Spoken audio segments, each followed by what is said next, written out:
Hi, this is Jeff Thisted, live event host, MC at the Motor Trend Group. You're listening to Every Car Has a Story with JoepeP and Dusty. Running off the road ain't exactly a Sunday spin. You need a tire tough enough to stand up to whatever you run across. A tire like Armstrong True Track. More than just tough. True Track is built to bite deep into mud, dirt, sand. That's why True Track is the #1 choice of so many off-roaders. True Track. It's from Armstrong, so you know it grips the road, even when there isn't any.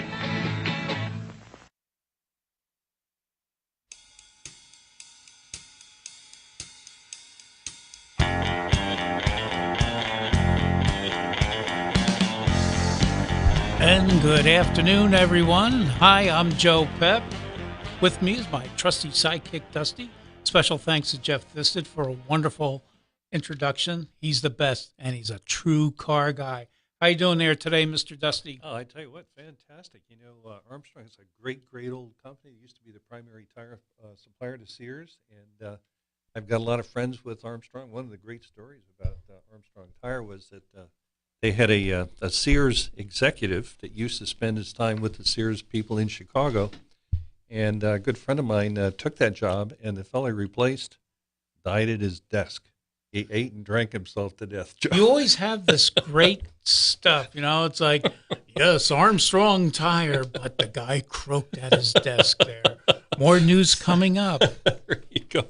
Well, the big news is that 10 million Mustangs just were produced, and the last and 10th millionth Mustang rolled out of the manufacturing plant on Wednesday, Joe. So how about that? Well, you know, I'm a past proud owner of a 74 Mustang too. I know.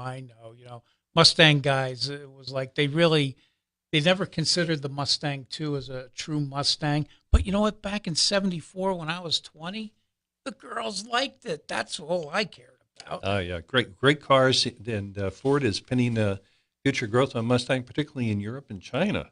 So I guess there could be a lot of Mustangs in China. And, of course, it was known as the Freedom Car. Well, we'll have to hear about more when our buddy Klaus, who's the president of the Mustang Owners Club over in Germany, talks about Mustangs and how Europeans just love American cars. Well, Joe, tell us about our guest today. Well, our guest today, third-time runner-up, Marty Shore. Good friend, Marty. The Godfather of muscle car journalists. He'll be on. And we have him on for the whole show.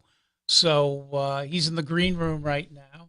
And if you can find that green room here at the Big Talker Radio 106.7, I'll give you a quart of oil. But anyway, yeah, Marty will be on, and 1:15 this afternoon. One of our very favorite guests, yeah. Yep. Be talking about his book, be talking about all the car folks he knows. Great guy. Where's that book at? Show the book up here. There we go. Yeah, there we go. There we go. See? The real thing, the real deal. Day one, Marty Shore. Great book. Listen, who's listening around the world, Joe? Well, I'll tell you, it's growing. You know, every time I go into update the website, you know, it's like Turkey, Greece, Japan, Rose Bond from Sydney, Australia, Ghana, South Africa. That's a new one. Yeah, that is.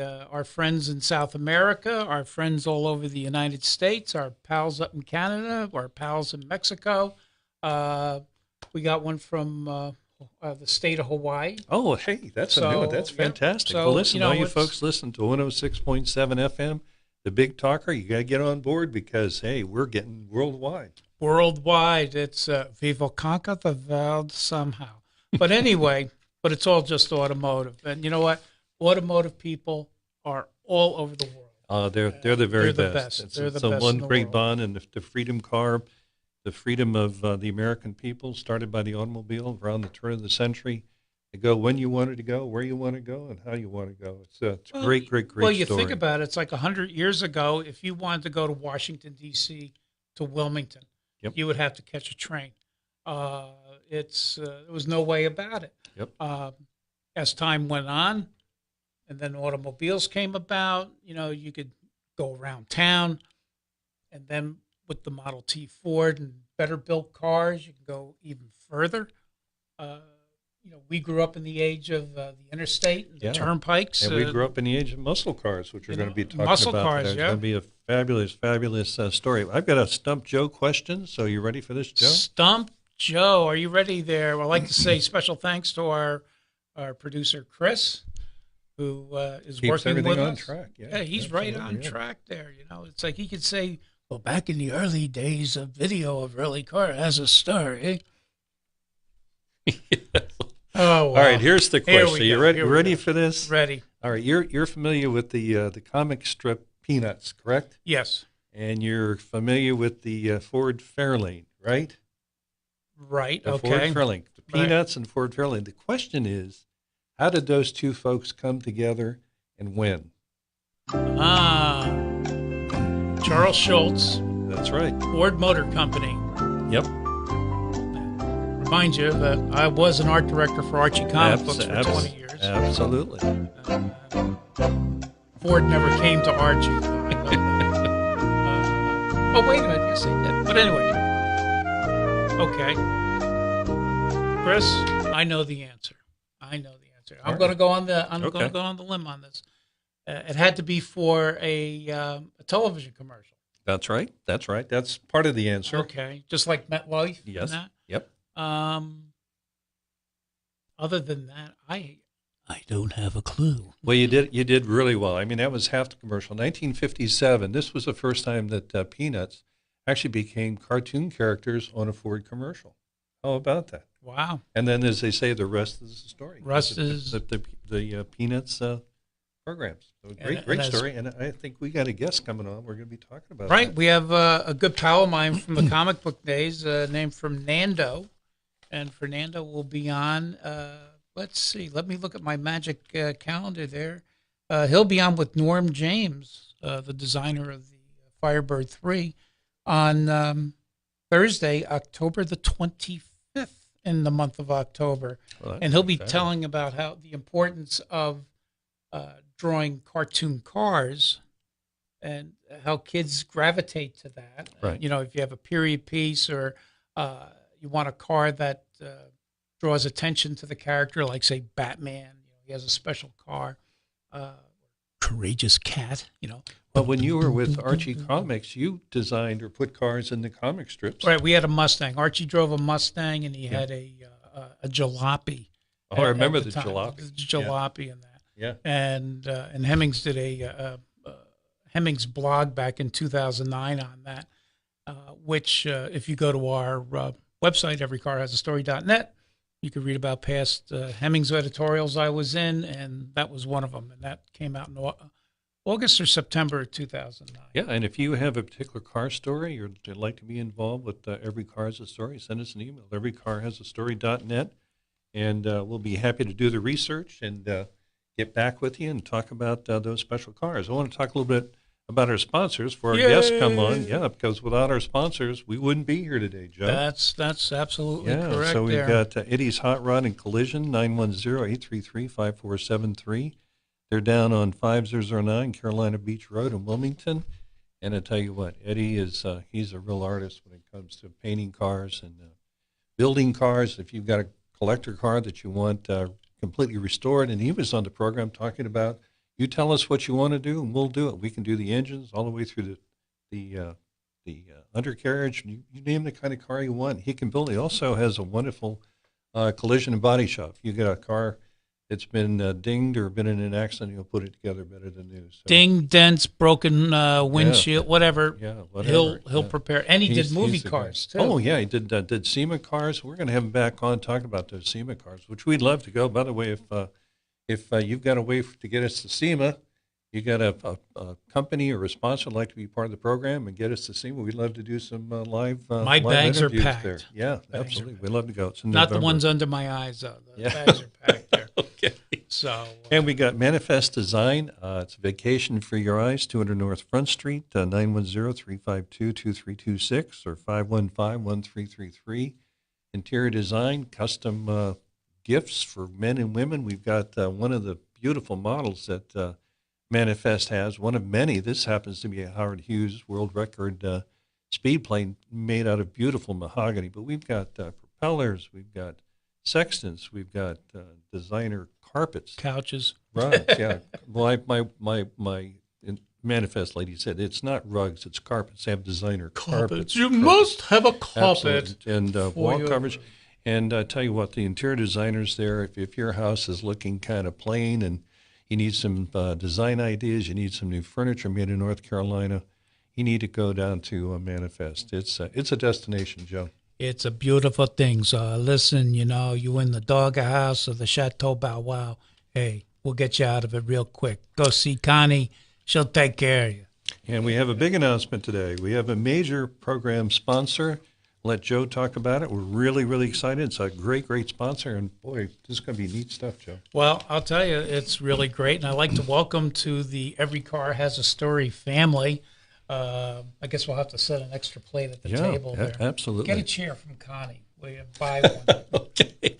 But I'd like to thank everyone over at Hell's Kitchen for being our brand new sponsor. And I've got copy right here.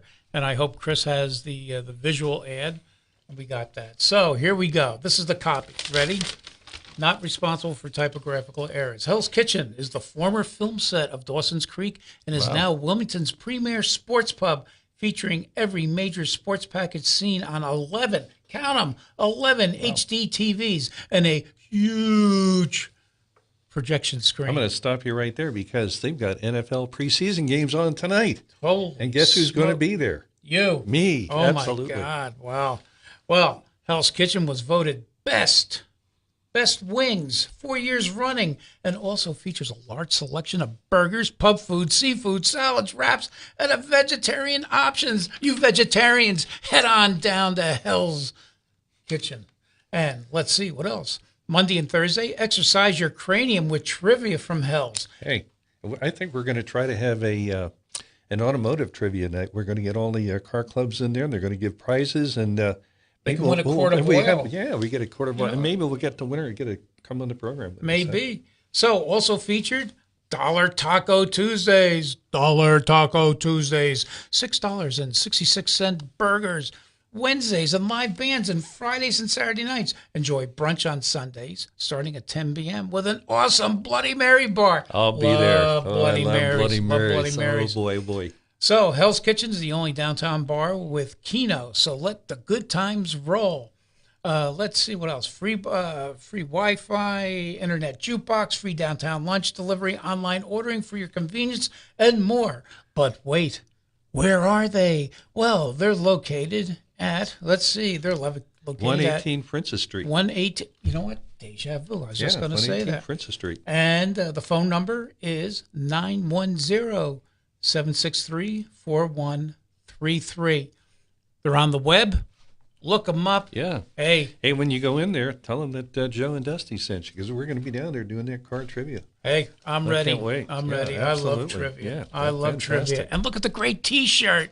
Yep. You'll be the first on your block to get one. So, what do we got? Well, we got Marty coming on. I thought what we would do is talk about the golden years of muscle cars, which is 1963 and 1973. And a lot of reasons for that. The baby boomers were starting to come into their own. There was disposable income. In the 50s, everybody did well. The United States basically led the world in economics, and jobs were plentiful. And these young folks, us included, wanted to have a car, but we didn't want to have mom or dad's old car. We wanted to have something special. And we were all fighter pilots at heart, weren't we? Right? Plus the fact we wanted the girls to pay attention to it. Sure. We just needed a big cockpit. Hey, this is a family radio show. Well, you know what? It's you just didn't want your mom and dad's Nash. Right. Now, if you're lucky to get a car, I mean, think about it. I bought my father's 66 Mercury Monterey in 1971 when I got my license for $350. I mean, you can't even get a beater car for that amount of money anymore. But then again, the price of that car when it was new was $2,800. Yep. But then, at that time, in the 60s, the muscle cars were evolving. Then Pontiac came out with the GTO. GTO. Yeah, and that's a wonderful story. And great story. The Pontiac Tempest and there was a conspiracy in the engineering department. A guy by the name of DeLorean decided he was going to stick a big engine in a Pontiac Tempest, and bingo, the GTO was born. Well, the thing is that that's a favorite car at our Cars and Coffee here in Wilmington. Special kudos to Tom Walsh. And, you see one drive up, and people, that would love to get a collector car, they'll say, Joe, I got a question for you. So I must be walking around with my magic turban, and I'll say, well, if you want to spend $85,000 for a completely restored car, and they're floored as to how much it goes for. Well, the cost to reconstruct these cars is substantial, because you've got to remember the technology back then. Even though the cars were muscle cars, the technology as far as the material was concerned, I just got to show this. I was going to show that, Joe, because here's a picture of a typical. No, that's Pontiac a piece of art. This is done by wonderful. Doug Snyder. But this is a great picture, and the reason I'm showing it is, see this car right here? You had that one. I had that car, brand new. And what happened to it? Sold it for another Pontiac. Student. To restore these cars, they basically have to take them apart, use new technology, put them back together, make them better than new. And these cars redone are better than new, no question about it. But it's an expensive project. But hey, you only live once, and if you want to feel like you're 20 years ago again. Well, you get that part for that time machine, but you know what has a special part for time machines? Marty Shore, and I bet you he knows where they're all at. How you doing there, Marty? Hey, I know where all the parts are. I believe. I miss hearing your voice. Every time I read your posts on Facebook, I hear your voice, and it's like a true gem. Marty, I just want to tell you that this is our second video presentation, and right now have Mrs. Shore go to the computer and type in Big Talker Radio 106.7, and she could watch us while we're interviewing you. Oh, is that right? Yeah. Is that correct there, Chris?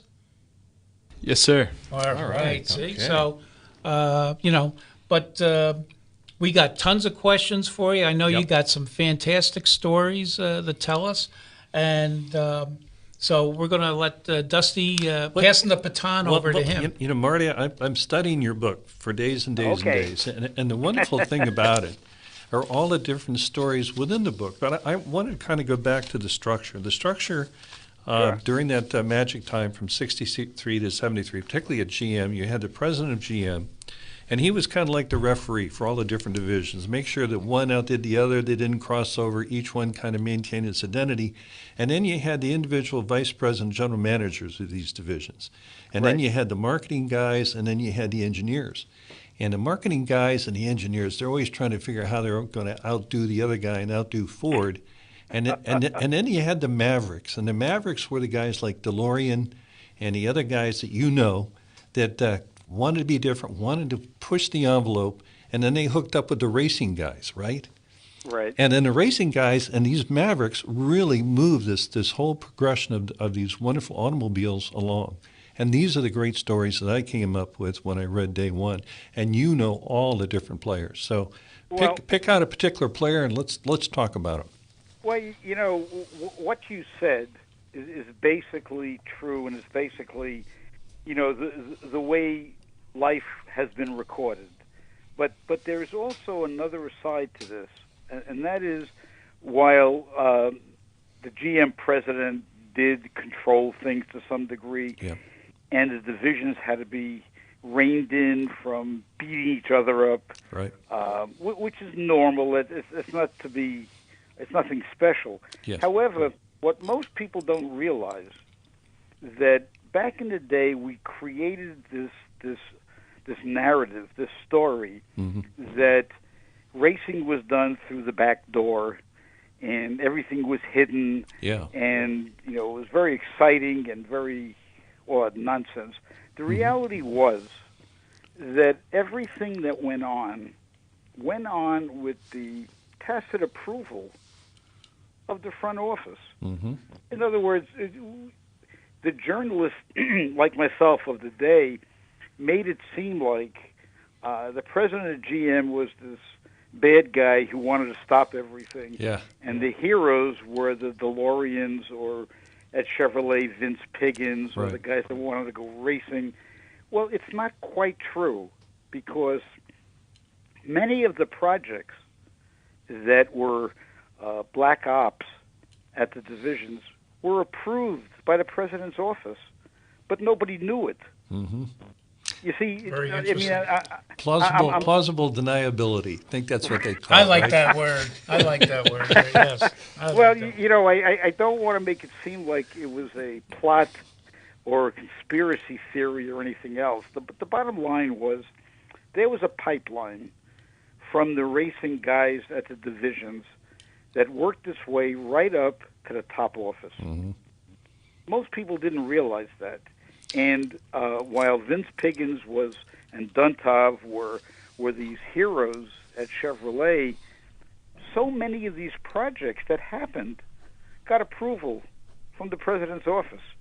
Well, the reason I think part of that happened when there was this cloak of secrecy is because you had all these players, but then on the sideline you had this 800-pound gorilla watching over it called the U.S. government. And you know, Right. the game back then, and I remember this pretty clearly, it was like every week, how many people were killed on the highway? It was like the favorite game of the government. You don't hear that Right. anymore, but that was their favorite game. And so from what I'm reading is we knew what the public wanted. We knew the muscle cars were in demand, but you had to keep this 800-pound gorilla at bay. Right, and that's true. And each company had a different method to handle this, to do it. But Henry Ford threw a wrench into the monkey works here, I hate he- Henry Ford so much. and he just said, "Enough of this crap. I'm building race cars. I love and it. Racing, I love and, it. and I don't care." Yeah, that's my man. Now- I love that. Wow. I mean, I have to ask you a question. Do you really think that Henry Ford could do that, and the other of the big three could not follow suit? They had to Right. do the same thing, but they couldn't do it with the same methodology that Henry Ford did. Right, Yeah. Because right. Henry Ford had his name on the building. Yeah. I mean, it was his company.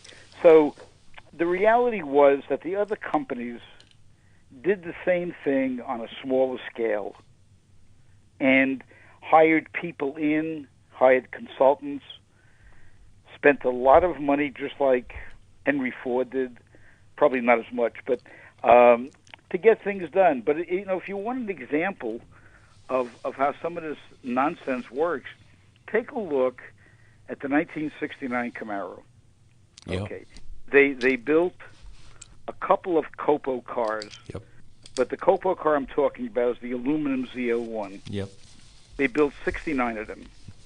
And they built the car essentially because a couple of dealers told them this is a great idea. Wow. And they knew they had the engine. That's Right. not a problem. Yep. And they may as well use it. So they used it. Well, there are certain realities here. The car was built, and they built 69 of them. They couldn't sell them. Why? That's amazing. Because they didn't run worth a damn on the street. Yeah, You they're couldn't race drive them on cars. the street. Yeah. And when you build a car for class at the drag strip, you always have to worry that the rules are going to change. Sure. Right. Sure. That's right.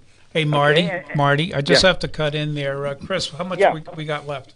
We have 1 minute. Hey, Marty, hang on, okay, because we have to break for station identification. Okay. And but you hang on there, and then when we get off the air, we'll talk to you, and then we'll have you back on again. Okay. Yeah. Right. We'll start. Okay. We'll start the inside of this incredible story. Marty Shore, and now you see, folks, you're hearing the inside stuff that you never knew about. This is the real world. And Marty knows everybody and everything. So we'll be back with Marty Shore, author of Day One, a fantastic book. And you got to get it because you know what? This is stuff that muscle car dreams are made out of. We'll be right back.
All right, we're back. Thank you very much, Chris. I'm Joe Pep. With me is my trusty sidekick, Dusty, and you're listening and you're viewing Every Car Has a Story, broadcast locally here in Wilmington, North Carolina on the Big Talker Radio, 106.7, and worldwide internet radio. Now, to watch us, how do they get access to our video program, Joe? Well, right now, if you go to the Big Talker Radio, 106.7, and you go to their Facebook page, Okay. you can be watching us right now. Right now, we're working with the Big Talker, and we're going to be getting our brand new Facebook page so that you can watch us either on Big Talker, you can watch us on the Every Car Has a Story. So we're still ironing out. This is all new. This is all new. But I tell you what, yeah. more and more automotive guys want to come on the program, talk about the cars, and of course we have the very best guest, Marty, today. Oh, Marty, sure. He's a gentleman and a scholar. Yes. But this is an advance guest that's coming up the end of the month on August 30th, 2018, and it's Charles Phoenix. And Charles Phoenix is the ambassador of Americana. Charles came out with a new book called Addicted to Americana.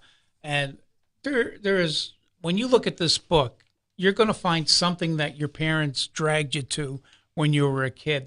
And it's in here. There's a lot of things from California. There's a lot of things from the middle of the country. There's a ton of things from the East Coast. And this is just a fantastic book. So we're going to be talking about this, but this book's available for sale right now. So through Amazon, or go to Charles Phoenix on Facebook and say, hey, Joe Pep was showing your book on live Facebook video. Yeah. But of course, for our friends that are listening to the radio, Charles Phoenix, Addicted to Americana, a great book. And I'm sure Amazon will find a way to ship it out to you. So what else we got? We got Marty. He's coming back. Jesse's coming back in a minute. I want to talk very quickly about the government play in the muscle car, the golden muscle car era of 63 to 73. And very quickly, what ended the muscle car era in 73 wasn't the fact that the Americans didn't love the cars anymore. It's the fact they couldn't get fuel for them. No. And let's face it, what happened was that the war between Israel and Syria and Egypt, the United States supported Israel, and very, very quickly, as a result of that, the Arab nations took advantage and cut off fuel to the United States, and we were ill prepared for that. So that basically killed the muscle car era. And that was the We pits. didn't want it. That was the pits. You go. I had a brand new Mustang, yeah, right, and being in line at 5 o'clock in the morning to get a couple gallons of gas. And not only that, the freedom aspect was taken away because they reduced the highway speed to 55 miles an hour. And this is a huge country. You can't get anywhere going 55 miles an hour. And these beautiful interstates were designed to go 80 and 90 miles an hour. And that's a story for another day. For another day. But that ended it. And thank God we're coming into the renewal, the revitalization of the muscle cars today. So thank God for that. The millennials will have a chance for this wonderful experience, Joe. You're lucky kids out there. Yeah. Anyway, talk about lucky. You know, I'm lucky to have a great friend, showbiz friend, Jesse Wild. He's in Deadwood. That's coming back on television. He's a big key player in Angel's Garage, a live stream television show that can be seen on Wednesdays out in California. And, of course, we have all the links for that. If you go to our Facebook page, Every Car Has a Story, you see their ad, click on it. It'll go right to the live stream. Jesse, how you doing? Hey, good afternoon. I'm doing great, Joe. How are you doing, Dusty? Good to hear from you. We're doing great there, kiddo. We're actually live on the 106.7 Big Talker Radio. So this is going out all over the universe. I think they're even picking this up in Alpha Centauri right now. So what do we got going now with Angel's Garage? What's happening? Well, first of all, I'd like to we would at Angel's Garage like to congratulate Ford on the 10 millionth Ford Mustang. Yes, Yay! indeed. The Freedom Car. Go. The Freedom Car.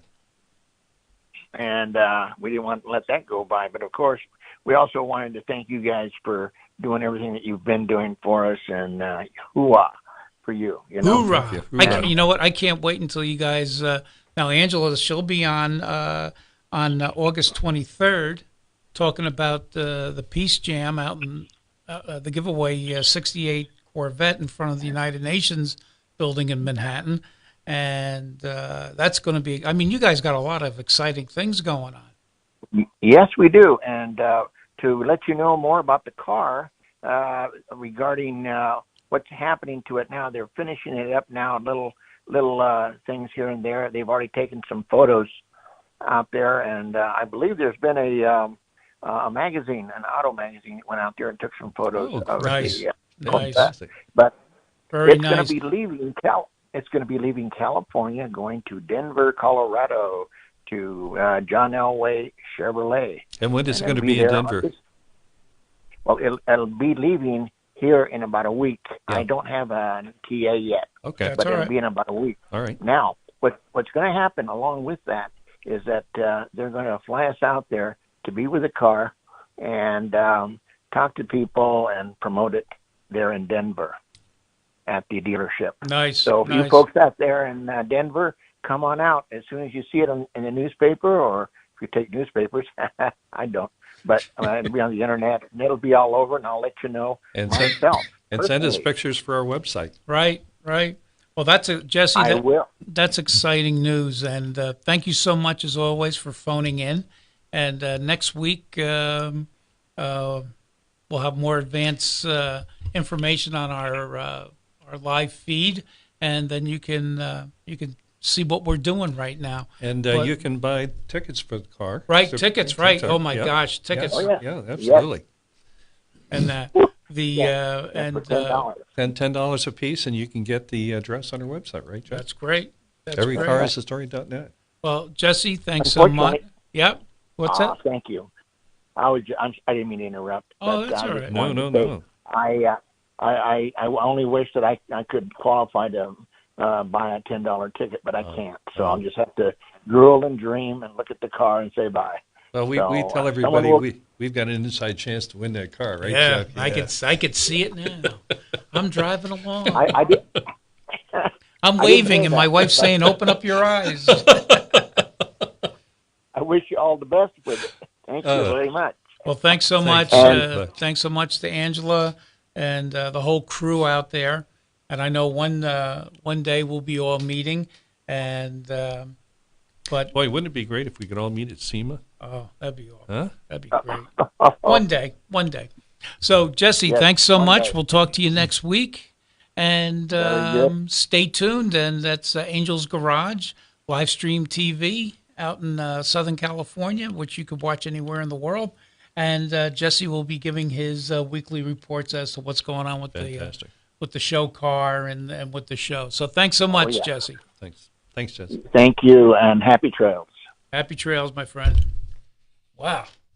I'll tell you, it's. I talked to Angela during the week and what's going on, and it's one of these projects where they love what they do, and they just can't wait to get this thing on the road, and so that other people can see it. Now, and the tickets only go for $10. Oh, yeah. Now, is the new show going to be showing all this progress on the car? What I understand, yes. Okay. What I understand, and what I also understand, we're going to be part of the players in their show. So, boy. And then, but the only thing I just can't understand is that here at the Big Talker, they gave me a dressing room. But I didn't get one. Well, my dressing room has a toilet and a sink in it. I don't understand that, But anyway, that's a story for another day there. Right. So I know Chris is getting Marty back on, and so we're seeing how we're doing with that. But Marty has so much information. It's like how he started as a kid, and doing all this and falling into an industry that was just starting, and now he's an authoritative figure. Well, and you can get his book day one. Go to our website, everycarhasastory.net, and that shows you how to get the book. It is filled with so much information. If you're a car guy, a muscle car guy, You want to know about your car? 1968 was my favorite year because that's when I got my first Corvette, and I think that was probably the peak of the muscle car time. But there's so many stories, and the cars are talked about in such detail. If you're a car guy, muscle car guy, you got to have this book. Absolutely. And you know what? Hey, Christmas is coming up. I know it's a dirty word, but you know what? If you got this book for Christmas, it's something. It's a treasure. It's a true treasure. It really is. And it's definitely worth it. And if you don't read, it's got tons of pictures. That's the best part, right, Marty? Well, yeah. Absolutely. But let me get back to that story. Because, Yes, please. Yes, go ahead. An example of the stuff that went on. You take 1969.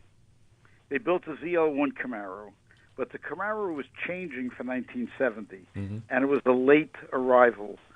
So the 70 car was really a 70 and a half car, and they kept on building 69 Camaros until December to make it legal. Anyway, they couldn't sell the ZL1 race cars because they were race cars and no good for the street. In the middle of all that, Vince Piggins, who was the man at Chevrolet, decided they're going to do a street version of the car they can't sell. And they can't sell 69, but he's going to propose building 1,000 street cars. Yeah. Well, he gets permission. The permission had to come from way upstairs. And the some guy named Marshall in the passenger car styling group, he signed off on it on March 24th, 1969. Yeah. And they even assigned it a number. It was Copo number 9567. Anyway, they built one of those cars.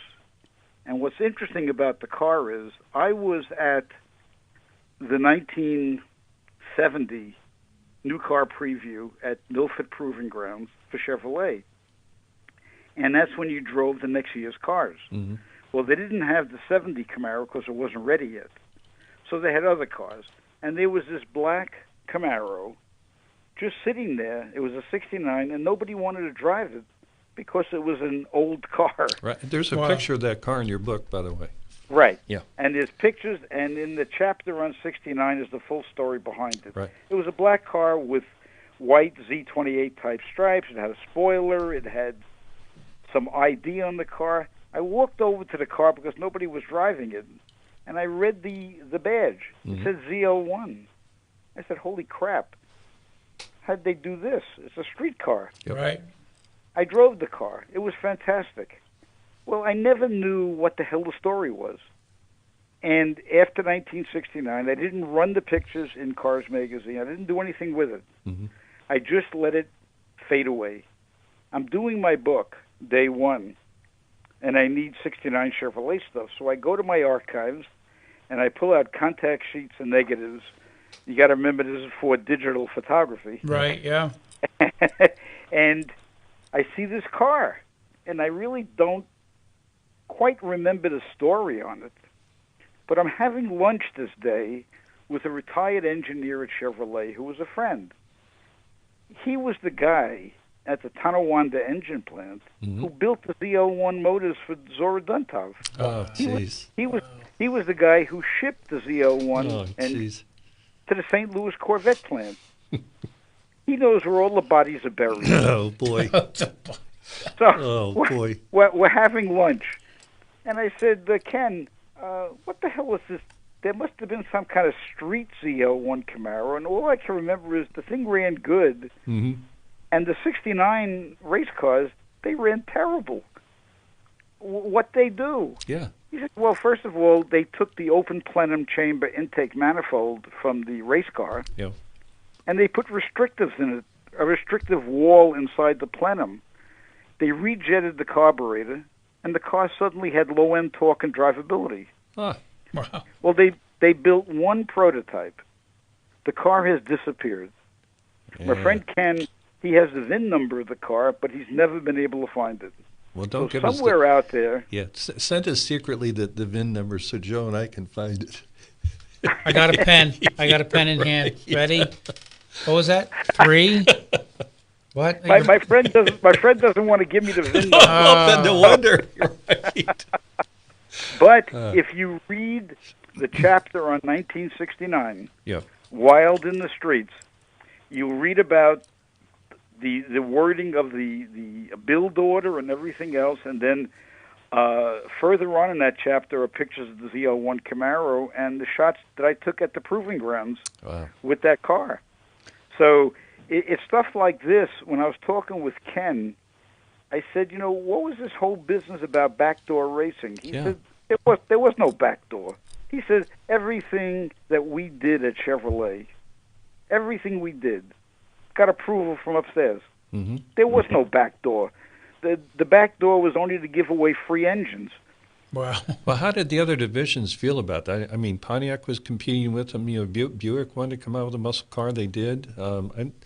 Right. It's all the interplay between these divisions had to be incredible. Well, the thing is that if you really do a lot of research, and over the years I have, and I Buick was a client for 18 years. I handled their public relations. Yeah. All of these divisions had the same kind of system. Only Chevrolet had the best because it was the volume leader of the country, of the company, and so obviously Buick didn't sell the kind of volume that Chevrolet did. Right. But Oldsmobile, Buick, Pontiac, they had the same kind of access. It was not that different. Mm-hmm. They just had different people, different budgets, and different constraints that were put on by the people at the divisions because they didn't want the image to stray too far off. What they were pushing. Yep. But my book talks about the Buicks and the Oldsmobiles and the Pontiac, that the same exact situation. And, looking back on it, nothing was really wrong with this. These were good times, and most of those programs were successful.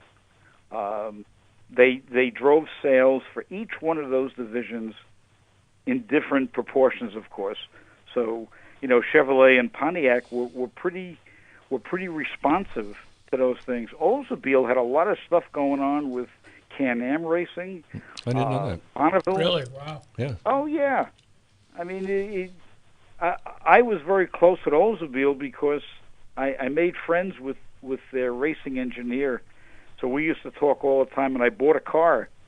In 1973, when I left Cars Magazine, I was preparing to be out of the magazine business, so I had to buy cars. I couldn't get free cars anymore. Right, yeah.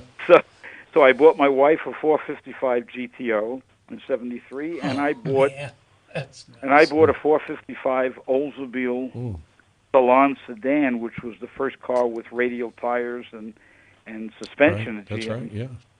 And shortly after I got my Oldsmobile, my friends at Oldsmobile sent me a bunch of crates. And in those crates were a blueprinted Hurst-Olds engine, blueprinted automatic transmission, Oh my God! a different posi rear. It's nice to have friends. Oh, yeah. Imagine the mailman. I changed the whole car out. Marty, you gotta tell these people, stop delivering these big things. It's killing my back. Oh my God! Well, back then, and it's not so much. There was a tremendous adherence to a particular. You were a Chevy guy, you were a Pontiac guy, a Buick guy. Yeah. And if you're looking for a performance car, you always went right to that particular automobile division to find that car. And I was a Pontiac guy. I have to admit, I was a Pontiac guy. Right. Well, it's when like say General Motors started offering a finished sports car like an SS or a GTO, and I can remember with Pontiac and the Judge, and you can get it in crazy colors like orange and green and and of course then you have more conservative colors, and it was already completed. But I knew a lot of guys in high school that would have like a '66 Chevy Chevelle. Yeah. They would buy it. Used, and then they jack it up in the back, and then they throw the Krager mag wheels on and the big fat tires and that. But wow. Hey, Marty, we got 5 minutes before. Okay. What I want We to gotta do is say goodbye, I want but, to talk about. what else you got? I want to talk about the characters, the real characters, and you can name 3 or 4 in the automotive business that you've met through the years, and kind of talk about each one. And I'll tell you why, because everybody knows the major names, but there were some real characters out there behind the scenes that made all the difference. And I'd like you to kind of give us a profile on some of those folks that you knew. I'll give you pressure. 3 minutes or less.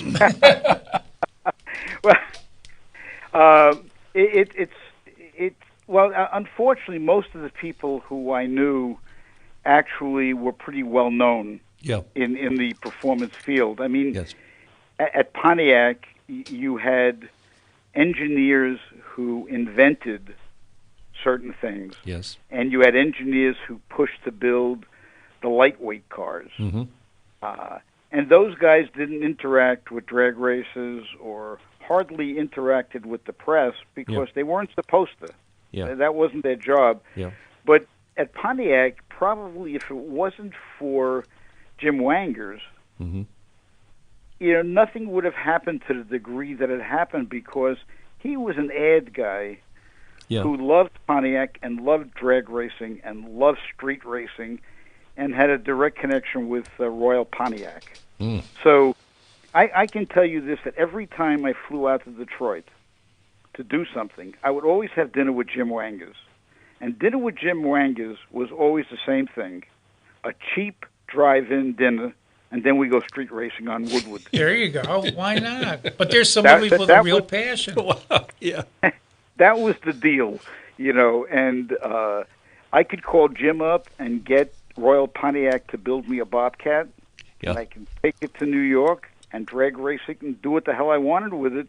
And those cars are in my book. Yeah, so they are. Actually, you won a trophy and a $20 prize. So you yeah. went out and had a great dinner with $20. Wow. Right. That's a great story. Wow. And of course, I knew Zora Duntov, and we became friends. Actually, we became friends for not the normal reason, because every automotive journalist pretty much knew Zora Duntov. Yeah. And they would see him at press events and talk with him. Yeah. But I built a relationship with him completely off the radar, because when he would come to New York for the auto show, he would visit with Joe Rosen at Baldwin Motion and myself. Yeah. And we would talk cars. And, I was sworn to be off the record, and Zora just opened up about mid-engine cars and getting big blocks to rep like small blocks. But was he more of an engineer type, or is he a marketing type? No. Kind of tell us about his personality very quickly. You know what, Marty? You're going to have to bookmark that, because we got to have you back on, because it's just too much. It's I'm going to call you tomorrow, and we're going to have you back on the air, because there's so much. Yeah. Marty, thank you so much for being on the show. Here's the My book. pleasure. Here's the book. Okay, this is the one to get. Day One by Marty Shore. This man knows everything. I'm a kid in a toy store. Marty, you got to come back. Got to come back, okay? You got it. You guys are great to be with on the air. So, anytime you'd like me to chat with you, just let's set it up. You got it, pal. Marty Shore. Fantastic. Day One. Buy this book. He's got tons more to talk about, and that's why he's on our show. Every Car Has a Story. Now we're on live Facebook video on Thursdays, radio, worldwide radio on Saturdays, and within the sound of my voice there. And listen, tune in, and we got great guests. We have Terry Coppens of the Stayers Foundation, Joshua Sweeney, he's going to be on, and check them all out on our website. So until next time, hands at 10 and 2. I'm JoepeP. This is my trusty sidekick, Dusty. See you Happy next week. motoring.